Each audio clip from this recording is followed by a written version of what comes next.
Espírito Santo. Santo Anselmo de Canterbury, rogai por nós.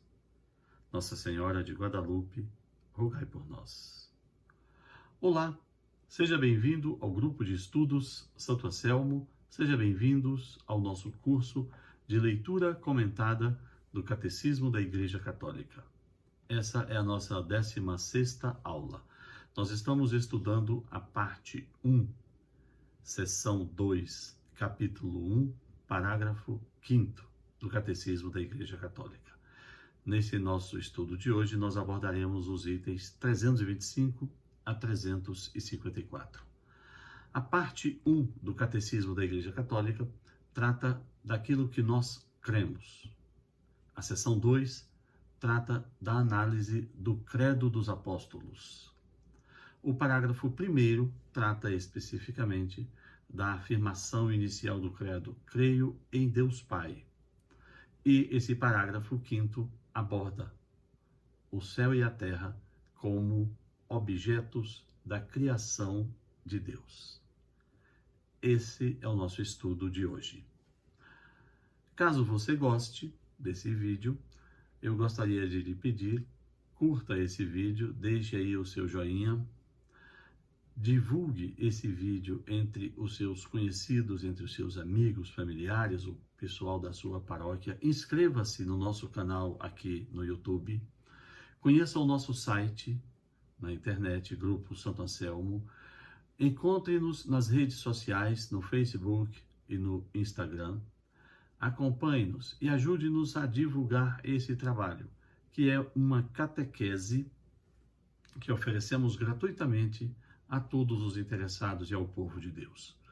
Você pode encontrar aqui no nosso canal no YouTube, na playlist, vários assuntos de interesse católico, como santos, sacramentos, história da igreja, lives sobre a Bíblia Sagrada, temas de teologia, o nosso curso de leitura do Catecismo comentado da Igreja. Fique conosco e que Deus nos abençoe a todos. Pode virar a página e vamos ao nosso bate-papo de hoje. O Credo dos Apóstolos professa logo no início: creio em Deus Pai Todo-Poderoso, Criador do céu e da terra. O Credo niceno-constantinopolitano se refere a Deus Todo-Poderoso, Criador de todas as coisas, visíveis e invisíveis. Essas duas afirmações estão no item 325, o nosso primeiro item aqui no dia de hoje. Isso tem um significado bem interessante que nos é trazido pelo item 326. Veja bem, quando o Credo dos Apóstolos e o Credo niceno-constantinopolitano se refere ao céu e à terra, às coisas visíveis e invisíveis, o que significam essas palavras? O céu e a terra podem significar tanto na sua literalidade, o universo e especificamente o planeta Terra onde nós vivemos, mas pode significar também as coisas visíveis, o mundo material, aquilo que Deus criou como um mundo material, palpável, tangível, e o mundo espiritual, isto é, as coisas invisíveis.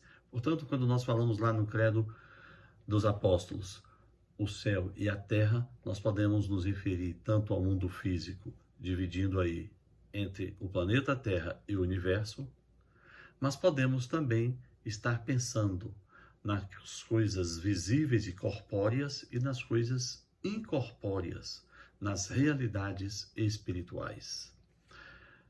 No Credo niceno-constantinopolitano, isso está definido pelas palavras das coisas visíveis e invisíveis.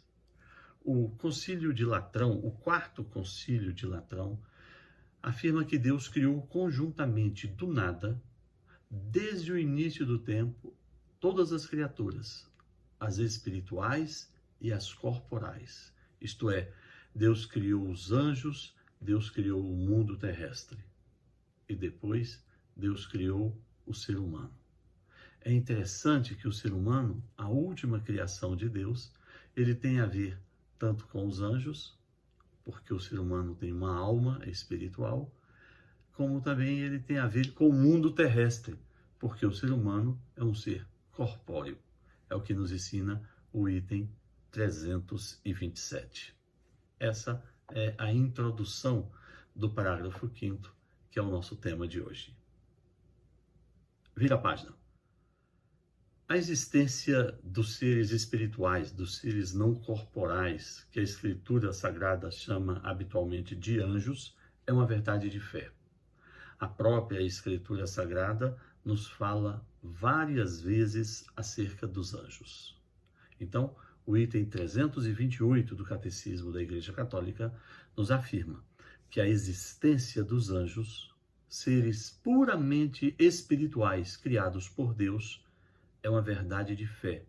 A sua existência, a sua condição de mensageiros de Deus, não pode ser negada por nós católicos.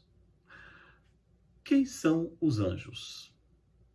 Essa é a pergunta que nos faz e, ao mesmo tempo, nos responde o item 329. E o Catecismo foi buscar um dos mais sábios teólogos da Igreja, Santo Agostinho de Hipona, a resposta a essa pergunta. Vejamos o que nos diz o grande pensador, o grande teólogo e filósofo Santo Agostinho.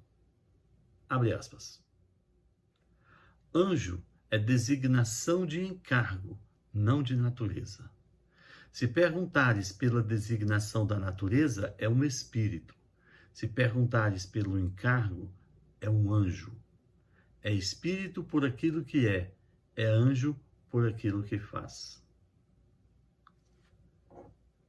Com outras palavras, anjo é uma palavra que designa a atividade desses seres espirituais. São servidores de Deus, mensageiros de Deus, que contemplam constantemente a face de Deus, como nos diz o nosso Senhor em São Mateus capítulo 18, versículo 10. No entanto, pensando acerca da natureza, da essência desses seres, eles são puro espírito. Então, podemos definir de uma vez da seguinte maneira: os anjos são seres puramente espirituais, criados por Deus para o encargo de seu serviço. Lembrando que a palavra anjo designa a atividade, isto é, a condição de servidor mensageiro, e espírito designa a sua natureza. O item 330 nos apresenta os anjos como criaturas puramente espirituais. Embora em alguns momentos nas Sagradas Escrituras, como por exemplo no livro de Tobias, os anjos possam assumir uma feição humana, eles são por natureza seres puramente espirituais. São dotados de inteligência, são dotados de vontade, são criaturas imortais. E é interessante anotar, os anjos superam em muito, em termos de inteligência, todos os seres humanos. É preciso entender que todo o conhecimento humano, desde a origem da humanidade até agora, e tudo aquilo que o homem vier a conhecer e descobrir, por sua inteligência, por sua capacidade de pesquisa e descobrimento, tudo isso é sabido pelos anjos e muito mais. O item 331 nos apresenta Cristo como o centro do mundo angélico. São seus os anjos. Os anjos são anjos de Cristo, porque foram criados por Ele e para Ele. São Mateus, no capítulo 25, versículo 31, diz: quando Cristo vier em sua glória com todos os seus anjos. São Paulo, na carta aos Colossenses, capítulo 1, 16, diz: são seus porque foram criados para Ele, pois foi nele que foram criadas todas as coisas, no céu, na terra, as coisas visíveis e as coisas invisíveis, E aí São Paulo já nos dá uma classificação, uma categorização de anjos. Ele fala de tronos, dominações, principados e potestades. Tudo isso, todos esses anjos foram criados para Cristo e por Cristo. São seus mais ainda porque Cristo faz deles mensageiros a serviço daqueles que vão herdar a salvação. Na carta aos Hebreus, o seu autor diz assim: porventura não são todos eles, os anjos, espíritos servidores enviados ao serviço daqueles que hão de herdar a salvação? Veja que interessante, o autor da carta aos Hebreus apresenta os anjos como entes espirituais criados a serviço do povo de Deus que vai herdar a salvação. Isso nos faz pensar como deve ser o nosso relacionamento com os anjos. Devemos invocar esses anjos. Devemos pedir a Deus que envie esses anjos a nosso serviço, a nosso encargo. No item 332, o Catecismo da Igreja Católica vai dizer que esses anjos estão aí a serviço do povo de Deus, não agora, não apenas agora no tempo da graça, no tempo da igreja, mas em toda a história da revelação, desde Adão, passando por Noé, passando por Abraão, passando por Moisés, pela aliança sinática, pelos juízes, pela monarquia, pelos profetas, até o advento de Cristo e até hoje. Todo esse tempo, os anjos de Deus estão a serviço daqueles que hão de herdar a salvação. Você vai lembrar, por exemplo, que um anjo de Deus vai proteger Agar e Ismael. Os anjos de Deus vão tirar Ló e sua família de Sodoma e Gomorra. Desde a encarnação até a ascensão, aqui é o item 333, referindo-se especificamente ao nosso Senhor Jesus Cristo, desde a encarnação até a ascensão, você tem anjos em torno de nosso Senhor Jesus Cristo. A começar pelo meu xará, o santo arcanjo Gabriel. A encarnação é anunciada por um anjo à Nossa Senhora. Quando você vai lá no capítulo 1 do livro de Atos, você vai ver os últimos momentos da ascensão e você tem lá 2 anjos que vão orientar os apóstolos, os discípulos, a retornarem para Jerusalém, para de lá receberem o poder do alto com a vinda do Espírito Santo. Quando o nosso Senhor é tentado, os anjos estavam com ele. Quando o nosso Senhor está agonizando no Getsêmani, os anjos estão com ele. Então, os anjos, eles estão em relação à humanidade, acompanhando a humanidade, aqueles que creem em Deus, desde Adão até os dias de hoje. E em relação ao nosso Senhor Jesus Cristo, os anjos o acompanharam desde a encarnação até a ascensão. E nos céus, os anjos louvam a Deus continuamente. Veja a página. Os itens 334, 335 e 336 falam dos anjos na vida da igreja. O item 334 diz que, do mesmo modo, a vida da igreja é beneficiada da ajuda misteriosa e poderosa dos anjos. Nós precisamos, de alguma forma, resgatarmos o estudo, a vivência, a devoção angélica, angelológica. Parece que nós vivemos sem que os anjos existam. Os anjos estão aqui, como o nosso anjo da guarda, como o anjo da igreja, como o anjo de cada cidade, de cada país, de cada paróquia. Todas essas instituições têm anjos a seu serviço. E nós precisamos nos relacionar com esses seres espirituais que intercedem por nós e que estão a nosso serviço. Por isso, o item 335 vai nos dizer que a igreja, na sua liturgia, invoca os anjos. Se você observar, na próxima missa que você comparecer, no final do prefácio à oração eucarística, o padre vai ler, vai rezar, que nós, a igreja, associados aos anjos e santos, elevamos a Deus o hino de louvor. E aí vem o hino do santo. Santo, santo, santo, Senhor Deus do universo, os céus e a terra proclamam a vossa glória. Essa parte foi retirada do capítulo 6 do livro de Isaías, que é um texto em que Isaías diz que viu a glória de Deus, e nesse momento querubins voavam diante do trono de Deus. E eles tinham 6 asas, com 2 cobriam o rosto, com 2 cobriam os pés, e com 2 voavam. E esses querubins proclamavam: Santo, Santo, Santo, Senhor Deus dos exércitos, os céus e a terra estão cheios de sua glória. Essa parte de Isaías capítulo 6, 3, foi composto, ou foi integrado à oração do santo que nós celebramos na missa todos os domingos. Aliás, todos os dias. E mais, ela está ali na parte final do prefácio à oração eucarística.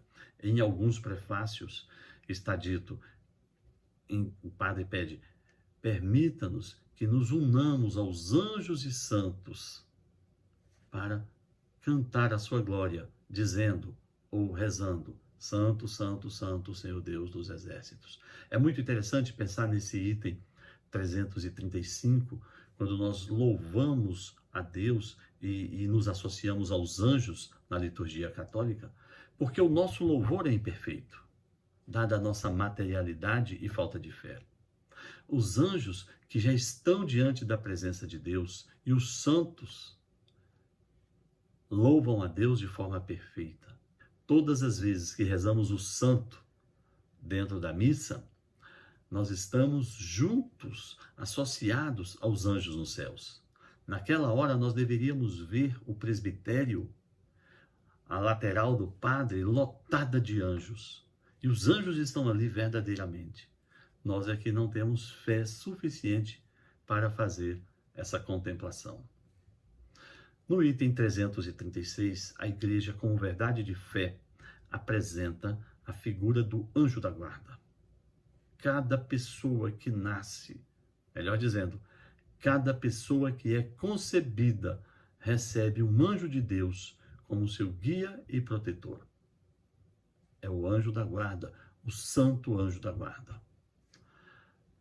Com muita frequência, os artistas sacros apresentam o anjo da guarda, normalmente ao lado de uma criança, normalmente associado à proteção física. Isso é verdade, eles nos protegem também fisicamente. E eles também protegem as crianças, todos têm um anjo da guarda. Mas a função principal do anjo da guarda, a função principal pela qual nós devemos interceder aos nossos anjos da guarda, é para que nós sejamos salvos. Os anjos da guarda têm a função principal de nos proteger dos perigos, das tentações e das quedas, tendo em vista a nossa salvação. Muito bem, pode virar a página. Os itens 337 a 349 nos revela de uma maneira muito bela, nos descreve de uma maneira muito bela a obra da criação de Deus. Deus criou todas as coisas, todo o mundo visível, toda a ordem da natureza. As Sagradas Escrituras nos apresentam a obra do Criador de uma maneira simbólica em 6 dias, com descanso no 7º. As Sagradas Escrituras não são um livro de ciências exatas, não são um livro de geografia, de paleontologia. É o livro da revelação de Deus. Não importa se Deus criou em 6 dias exatos de 24 horas, ou se Deus permitiu, a partir de leis criadas por Ele e de processos evolutivos imaginados e desejados por Ele, que Ele tenha permitido uma evolução da obra de sua criação desde o chamado ato primordial do padre católico e criador da teoria do Big Bang, George Lemaitre, até os dias atuais. O que as Sagradas Escrituras nos afirmam no item 337, é que Deus criou todas as coisas. E o item 338 diz que nada existe, nem no mundo material, nem no mundo espiritual, que não tenha sido obra da criação de Deus. Todas as coisas que existem foram criadas por Deus. Nós lemos no capítulo 1, versículo 31 do livro de Gênesis, que ao final da criação, Deus olhou e disse que tudo era muito bom. Por isso, no item 339, está dito que cada criatura possui sua bondade, sua perfeição, sua beleza. Cada criatura, cada obra dentro desses 6 dias. E Deus viu que tudo era muito bom, porque pela própria obra da criação de Deus, todas aquelas coisas tinham o seu próprio fundamento, a sua própria verdade, a sua própria bondade, os seus próprios mecanismos de funcionamento, as suas leis, as suas ordens específicas. Eram criaturas diferentes. Observe que Deus criou plantas diferentes, animais diferentes, rochas diferentes, águas diferentes, solos diferentes, planetas diferentes, corpos celestes e galáxias diferentes. Isso vai nos dizer também o item 340, que a diferença do Sol e da Lua, da flor, da águia, do pardal, essas inúmeras diversidades que existem na natureza e que você pode explorar para o macro-universo, a diferença de uma nebulosa para uma supernova, uma estrela vermelha, uma anã branca, uma galáxia. Todas essas coisas têm as suas próprias funcionalidades, as suas próprias leis, as suas próprias belezas, as suas próprias bondades e verdades. A beleza do universo, nos diz o item 341, a ordem e a harmonia desse mundo criado resulta da diversidade das relações que eles têm entre si. O homem que é dotado de inteligência que Deus lhe deu, vai descobrindo com o seu estudo progressivamente como essas coisas funcionam e vai admirando cada vez mais. Basta você ler um pouco de história da ciência e você vai ver que originalmente os seres humanos tinham uma compreensão acerca dos astros, acerca do funcionamento dos movimentos dos planetas. E essas formas de conhecimento vão se aperfeiçoando e ele vai modificando a sua forma de ver o mundo. Você vai perceber, por exemplo, que o astrônomo egípcio, o Ptolomeu, lá no século I, concebeu a ideia de que a Terra era o centro do universo, o Sol e as estrelas giravam em torno da Terra. Esse modelo geocêntrico vigorou por mais de 1.200 anos, até que um padre, olha que interessante, um padre católico chamado Nicolau Copérnico, lá no século XV, um homem que estudou na Universidade Jagiellônica, em Cracóvia, a mesma universidade onde estudou São João Paulo II, e que hoje se chama Universidade São João Paulo II. Esse astrônomo, Nicolau Copérnico, e padre da Igreja Católica, através de estudos e experimentos matemáticos, concluiu que Ptolomeu estava errado e que, na verdade, não são os astros, o Sol e as estrelas que giram ao redor da Terra. O Nicolau Copérnico propôs a ideia de que a Terra é que gira ao redor do Sol, promovendo aí o chamado movimento ou teoria heliocêntrica. Helios, que é o Sol, em grego, centro, como centro, né? O Copérnico só errou porque ele imaginou que o Sol fosse o centro do universo, quando na verdade o Sol é o centro do nosso sistema solar. Mas para um homem do século XV que fez isso apenas pela observação a olho nu e cálculos matemáticos, a teoria heliocêntrica foi um grande avanço. Mais tarde, Galileu Galilei confirmou parte da teoria heliocêntrica, não é? Mas tentou ensiná-la como lei, por isso foi repreendido pela Inquisição e de maneira acertada, e Galileu teve de se retratar, não é? E mais recentemente, na década de 1920, o homem descobriu que ele estava não só dentro do sistema solar, dentro de uma galáxia que é a Via Láctea, mas ele descobriu que existiam outras milhares e milhares, né, e hoje já se sabe que são milhões e bilhões de galáxias pelo mundo. É o item 341, nos enriquecendo com poesia e com beleza. O item 342 do Catecismo da Igreja Católica nos diz que existe uma hierarquia naqueles 6 dias descritos no capítulo 1 de Gênesis. Observe que existe ali uma sequência de criação, né? Deus vai criando as coisas dia após dia, e foi tarde, manhã, primeiro dia, segundo dia, terceiro dia, quarto, quinto, e no 6º dia Deus cria o homem.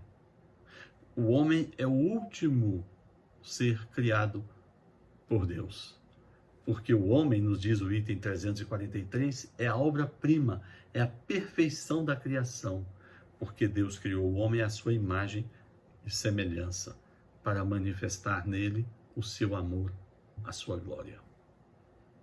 O item 344 nos mostra que existe uma solidariedade, uma relação intersocial entre todas as criaturas de Deus. Por isso, os salmos louvam a criação de Deus. E nesse momento, nós temos de lembrar também de uma questão que o Papa Francisco tem falado, que é a questão ecológica, a questão do cuidado do planeta Terra, do cuidado com a natureza.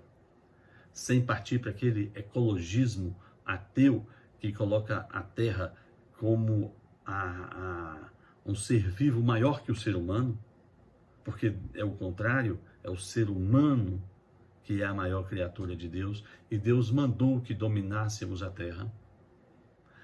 Mas essa dominação tem de ser inteligente, nos diz o Papa Francisco. Essa dominação tem de ser sábia, porque a natureza padece também dos efeitos do pecado original. O pecado, quando entrou na natureza por meio de Adão e Eva, ele não só desordenou a alma do homem, deixando-o concupiscente, inclinado para o mal. O pecado desordenou a própria natureza. E a redenção em Jesus Cristo vai redimir também a natureza, né, voltando o mundo àquela perfeição que está em Gênesis capítulo 1, versículo 31, quando Deus diz: e tudo era muito bom. Vira a página. O item 345 nos lembra que no 7º dia, no fim daquela grande obra criadora do céu e da terra, nós tivemos o Sabat, quando Deus concluiu o trabalho que tinha feito, concluiu o céu e a terra, descansou e santificou aquele dia. No item 346, nós vemos que a criação, nos diz o catecismo, na criação Deus depositou um fundamento de leis que permanecem estáveis e que nós podemos conhecer pela inteligência humana e ver ali um sinal da garantia, da fidelidade, da bondade e da aliança que Deus fez para com o homem. Pense, por exemplo, na teoria da relatividade de Einstein, que vai explicar a atração entre os corpos no universo numa relação de massa. O corpo maior atrai o corpo menor, como a Terra atrai a Lua e o Sol atrai a Terra. Os grandes corpos deformam a relação espaço-tempo, atraindo tudo que está ao seu redor, nos fazendo lembrar que Deus, na sua grandeza infinita, nos atrai para uma amizade. Olha que coisa impressionante você poder usar as teorias científicas da atualidade para pensar na relação do amor de Deus para conosco. No item 347, e a gente já chegando aqui no final dessa bela leitura do Catecismo da Igreja Católica, nós temos a função do sábado e, portanto, a função do culto, da adoração. Quando Deus abençoou e santificou o sábado, Deus estava separando um dia para que nós pudéssemos descansar e cultuá-lo. Nada se anteponha às obras de Deus, nos diz a regra do grande São Bento, o pai do monaquismo ocidental. Mas Jesus ressuscitou no domingo. E por isso, na nova criação de Deus, porque em Cristo se faz nova todas as coisas, o domingo é o dia do Senhor. É o 8º dia, nos diz o item 349. Então, se Deus criou tudo em 6 dias, e ele descansou no 7º, no 8º dia Cristo ressuscitou. E por isso nos nasceu um dia novo, o dia da ressurreição de nosso Senhor Jesus Cristo. O domingo, que vem de Dominique, do Dias Domini, do dia do Senhor. Nós lemos no livro de Atos que os apóstolos se reuniam para a fração do pão no dia do Senhor, no primeiro dia da semana, no dia de domingo. Nasceu para nós o 8º dia. No 7º dia encerra-se toda a primeira criação. E no 8º dia dá início à nova criação. Assim, a obra da criação culmina com a redenção. E como nós dizemos no encontro passado, não se pode dissociar a criação da salvação. São 2 lados de uma mesma moeda, são 2 lados do mesmo coração de Deus. Agora, você sabe que no final de cada parágrafo, nós temos um pequeno resumo. Então, dos itens 350 a 354, nós temos aí 5 itens que resumem tudo aquilo que lemos e comentamos até agora. Fique com Deus, aguarde a nossa próxima aula. Em nome do Pai, do Filho e do Espírito Santo. Santo Anselmo, rogai por nós. Nossa Senhora de Guadalupe, rogai por nós.